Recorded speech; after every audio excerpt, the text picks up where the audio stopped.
Hello, so my name is Ben, and today I would like to talk to you about mental simulation. So mental simulation is described as the cognitive rehearsal of a task in the absence of overt physical movement. It sounds very fancy, but in its essence, it is just about visualizing something before you do it. So whether that's on a golf course on a Saturday afternoon when you're thinking about your final putt, or whether you've got a speech in a conference and you're sat in your hotel room of the morning just running through that speech in your head, these are all examples of mental rehearsal. And the fascinating thing about mental rehearsal is that we all do it to a different degree, whether or not we even realize we are doing it. So why is it important to us? Well, in other areas of expertise, such as sport, in aviation, in music, it is already widely accepted to be a way of teaching and learning and acquiring new skills. And there's pretty comprehensive meta-analysis data that if you do mental rehearsal in concordance with physical practice, your results are greatly improved. I myself am training to be a surgeon, and anecdotally, we've always spoken about mental readiness before you operate and doing a mental run-through of your operation. And as early as 1992, McDonald and Orlick coined the phrase using your mind's eye before you operate. So there's evidence that it's been around for a while. And there's also been a big spike in interest recently in the medical education world. In the medical education world, unfortunately, Halstead's idea of just see one, do one, teach one has long been superseded. And we have an increasingly health and safety conscious world where we're looking for new ways to acquire technical skills. So in the past 10 years or so, mental simulation has really come to the forefront of that. I'm sat in a room full of experts in non-technical skills, so I'm not going to labour the point, but as I'm sure you're all aware, that when a patient comes to harm in a healthcare system, it's rarely due to a technical failure of an individual. The majority of the time, it's due to a failure of a team's non-technical skills. So whether that's communication, whether that's leadership, or whether that's situational awareness that we mentioned earlier, it's the non-technical skills that are really important. But there's still a bit of debate amongst the industry as how best to teach these and the best methods of implementing non-technical skills in a curriculum. And it's only been within the last 10 years or so that conferences, simulation conferences, have actually started to appear to get people to focus on the non-technical skills. So at St. George's, we started thinking, why don't we use a mental simulation or a mental rehearsal as a way to teach non-technical skills?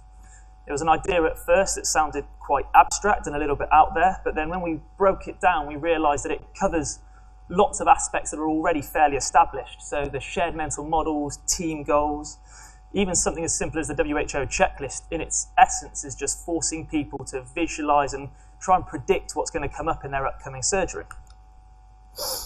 So the original aim of our project was to look at all the available literature out there that looked at the impact of a mental simulation on non-technical skills. We used standard Prisma guidelines, and we searched a wide variety of search engines, trying not just to focus on the scientific ones, but also using the psychology ones as well as the educational ones. And 2 authors did this individually before comparing results and then screening through all of the bibliographies to make sure that nothing had been missed. Our search strategy, so we started with the term mental simulation, but we very quickly realized that there's a lot of synonyms and a lot of things come under the same broad sort of concept of mental simulation. So things like mental rehearsal, visualization, mental practice all come under this umbrella. And we combined that with a medical or surgical team, and then we looked at non-technical skills or teamwork, and again used up all the correct synonyms for non-technical skills as well. Our inclusion criteria was a study that had to look at a medical setup, so surgeons, medics, paramedics, nurses. It had to examine non-technical skills, obviously, because that's the focus, as well as being relatively recent and published in English. And we must be able to find the full study as well. We then created a narrative synthesis about each paper we saw, almost like an opinion piece, before drawing out as much information as we could, and not just the demographics, but we really went into as much detail as we could find about mental simulation, and really went through their appendixes to try and work out exactly what they think constitutes mental simulation. And then we scored the papers using the Consort and Kirkpatrick framework. So originally we identified just under 600 papers that we thought fit the criteria, but upon review, only 8 ended up being included in the study. And we created huge rafts of tables of information about simulation. Don't worry too much about reading it, we'll summarize for you now, okay? So of the 8 papers, 6 were randomized control trials, with the other 2. One was a 2-part real-world intervention study where they did mental simulation at a midpoint during theatre. And there was another one was a really interesting paper. It was an interview-based observational study where they interviewed a host of surgical consultants and tried to look at recurring themes and what their preoperative preparation was. Of the randomized control trials, 268 participants took place in total, of which 134 were randomized to perform mental simulation. And the most common participant was a postgraduate doctor in the midpoint of their training program. 4 of the trials had teamwork as the primary outcome, and this is really key. So only the 4 did. The other 4 trials were actually looking at the acquisition of a technical skill, and then looked at the non-technical skills almost as a byproduct. And they all used observational scores. So the most commonly occurring ones were the Ottawa Global Rating Scale, the OTAS score, so the Observational Teamwork Assessment score, and the Mayo High Performance score as well. And there was a handful of other methods that were used. So some used looking at the number of errors in an operation or in a task, as well as time to complete a resuscitation. And one paper in particular actually looked at stress levels of junior doctors. So focusing on the mental simulation itself, the mental simulation was applied to a wide variety of topics and of themes. The majority were simulated. There was one, as I mentioned earlier, there was one real-world patient study. And the simulation or the scenarios used range from resuscitation to ATLS or trauma skills, as well as patients having strokes. One of the key things that we realized is that the term mental simulation or mental rehearsal at the moment is a huge umbrella term that incorporates a whole host of different sort of pre-task warm-up. So some people use DVDs to try and stimulate mental rehearsal. Other people's actually hired psychologists to come in and do formal mental rehearsal training, where also the majority of the papers just encouraged their students to go home and just mentally visualize for a little bit of time before their procedure. The time length of mental simulation varied greatly as well. So one paper used only 5 minutes of mental simulation prior to immediately performing a task, when another paper gave students up to 90 days to mentally simulate before then being tested on their task.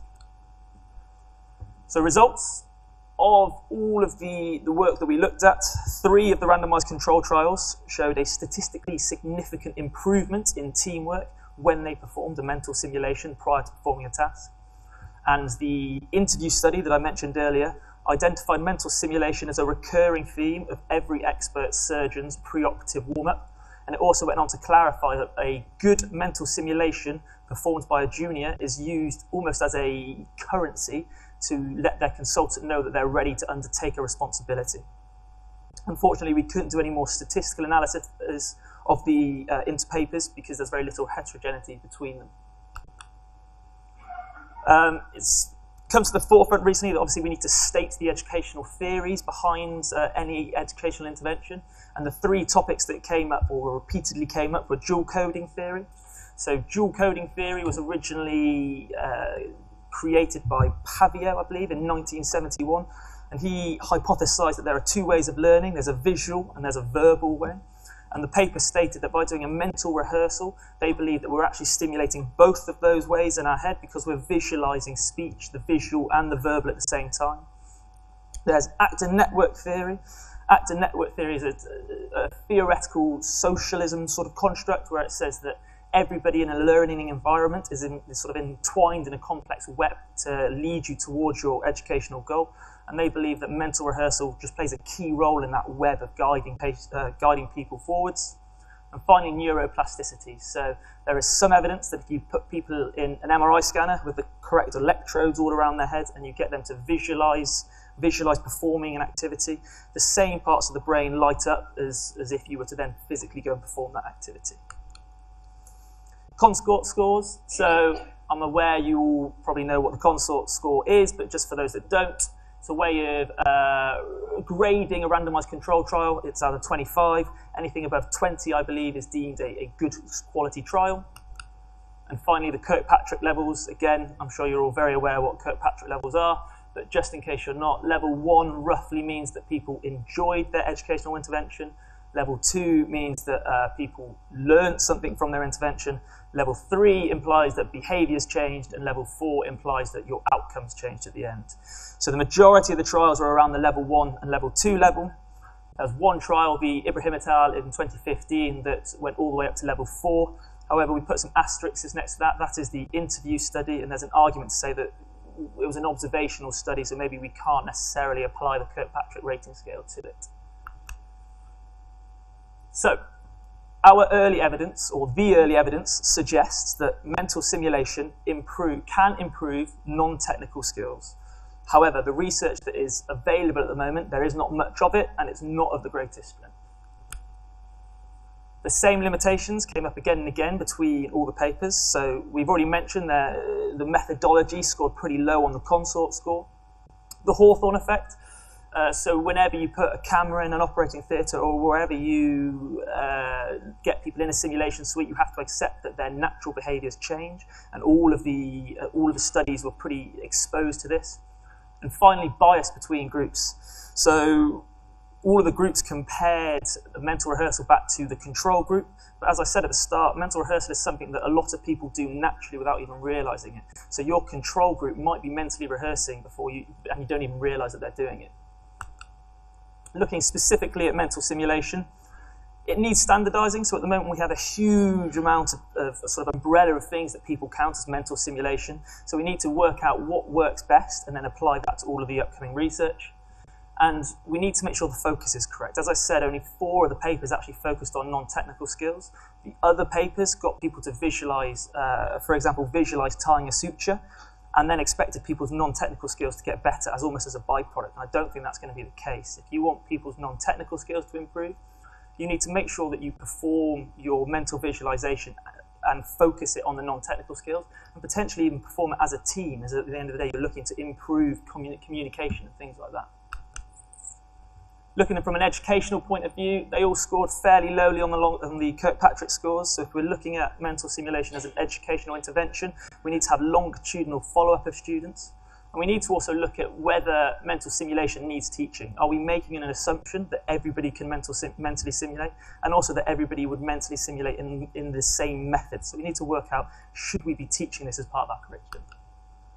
So we believe that mental simulation potentially offers a free, quick and accessible tool to improve surgery. It can improve team performance and thus could improve patient safety. However, it does require further research and clarification. So moving forward, the St. George's Department, we are looking to do some real-life, real patient interventions where mental rehearsal is focused on non-technical skills and performed as the clinical team. And we'd also like to open it up to you guys. I'm sat in a room full of sort of leads for their simulation teaching. So the next time you have some students in a room and they're about to go and do their resus scenario or whatever scenario it may be, why not get them to sit down and just perform a short mental rehearsal as a team together? You never know, you might be really impressed with the results. Thank you very much. Yeah, Ben.